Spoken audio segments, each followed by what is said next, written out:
സ്വാമിയെ ശരണയ്യപ്പ. ഞങ്ങൾ താമസിക്കുന്നിടത്ത് അയ്യപ്പ ക്ഷേത്രത്തിലെ 41 ദിവസത്തെ മണ്ഡലകാലത്തോടനുബന്ധിച്ച് നടന്ന ഘോഷയാത്രയാണിത്. ഇവിടെ ഒരു ദേവീക്ഷേത്രമുണ്ട്. ആ ദേവീക്ഷേത്രത്തിൽ നിന്നും ആരംഭിച്ച് അയ്യപ്പ ക്ഷേത്രത്തിൽ വരെയാണ് ഘോഷയാത്ര. ഏകദേശം 3-4 കിലോമീറ്ററോളം ദൂരം ഉണ്ടായിരിക്കും ദേവീക്ഷേത്രവും അയ്യപ്പ അമ്പലവും തമ്മിൽ.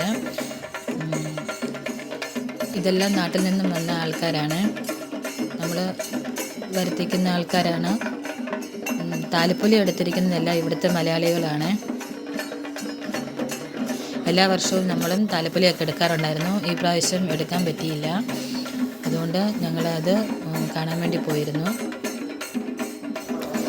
നമ്മുടെ നാട്ടിലെ കൂട്ട് സ്ത്രീകളും കുട്ടികളും എല്ലാം നല്ല ഭംഗിയായ സെറ്റ് സാരിയും ഒക്കെ ഉടുത്ത് ആണ് താലപ്പൊലി എടുക്കുന്നത്.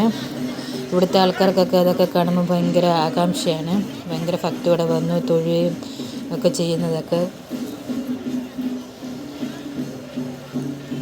നമ്മളോട് ചോദിക്കും എന്തുവാ പ്രോഗ്രാം എന്തുവാന്നൊക്കെ ചോദിക്കും. അപ്പം നമ്മൾ പറഞ്ഞു കൊടുക്കും നമ്മുടെ മണ്ഡലകാല പൂജയാണ്, അതിനോടനുബന്ധിച്ച് നടന്ന ഘോഷയാത്രയാണെന്നൊക്കെ പറയും.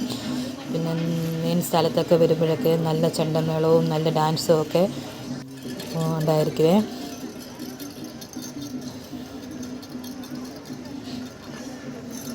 റോഡിൻ്റെ സൈഡിലെല്ലാം നിറച്ച ആൾക്കാരെ നിന്ന് വളരെ ഭക്തിയോടുകൂടി തൊഴുകയും നമ്മുടെ പ്രസാദമൊക്കെ വാങ്ങി കഴിക്കുകയും ഒക്കെ ചെയ്യുവേ. എൻ്റെ മെയിൻ സ്ഥലത്ത് വന്നപ്പോൾ നല്ല ഡാൻസും ചെണ്ടമേളവും ഒക്കെ നടന്നുകൊണ്ടിരിക്കുകയാണ്.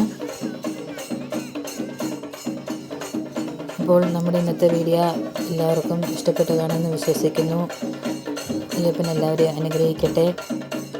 നമ്മുടെ വീഡിയോ ഇഷ്ടമായെങ്കിൽ ഷെയർ ചെയ്യാനും ലൈക്ക് ചെയ്യാനും സബ്സ്ക്രൈബ് ചെയ്യാനും മറക്കല്ലേ.